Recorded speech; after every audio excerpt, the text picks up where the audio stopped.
এবার আমি stock chart আইকনটি ক্লিক করলাম। স্টক চার্ট ক্লিক করার পরে টেকনিক্যাল ইন্ডিকেটর লিস্ট বক্সের ড্রপ ডাউন ক্লিক করলে প্রায় ৬২টির মতো ইন্ডিকেটর লিস্ট দেখা যাবে। এবার ডান দিকের লিস্ট বক্সে বিভিন্ন সেক্টর দেখা যাচ্ছে। এর নিচের লিস্ট বক্সে ডিএসির সমস্ত লিস্টেড কোম্পানির স্ক্রিপ্ট দেখা যাচ্ছে। সেখান থেকে যে কোনো একটি স্ক্রিপ্ট সিলেক্ট করলে বিভিন্ন গ্রাফ দেখা যাবে।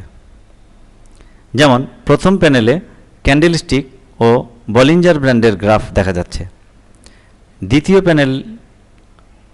দ্বিতীয় প্যানেলে ম্যাকডি এবং ম্যাকডি হিস্টোগ্রামের গ্রাফ দেখা যাচ্ছে।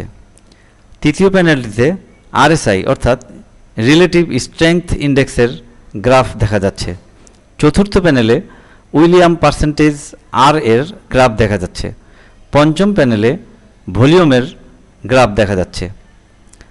প্রথম প্যানেলে যে ক্যান্ডেলস্টিকগুলো দেখা যাচ্ছে এতে ওপেন, হাই, লো, ক্লোজ অর্থাৎ 4টি প্রাইস ইনফরমেশন পাওয়া যাবে। গ্রাফে প্রদত্ত একটি ক্যান্ডেলস্টিক দুই ভাগে বিভক্ত, একটি বডি, অপরটি হচ্ছে স্টিক। স্টিকের উপরের অংশটি হাই প্রাইস ইন্ডিকেট করে, সবচেয়ে নিচের অংশটি লো ইন্ডিকেট করে।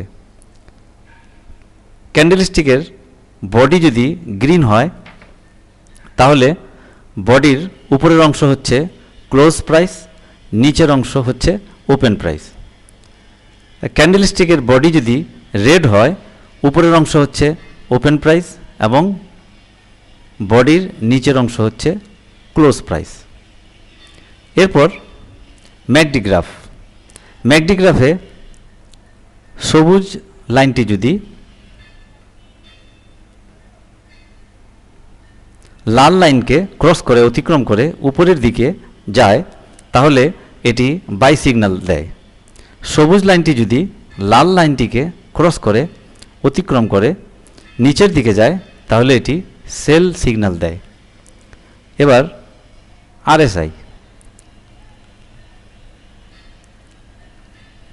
আরএসআই একটি শেয়ারের বিয়ারিশ এবং বুলিশ প্যাটার্ন ইন্ডিকেট করে।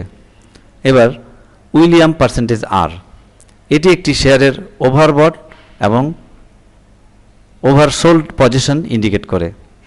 এখানে সিলেক্ট করা স্ক্রিপ্টটির ফান্ডামেন্টাল ইনফরমেশন উপরে পাওয়া যাবে এইভাবে।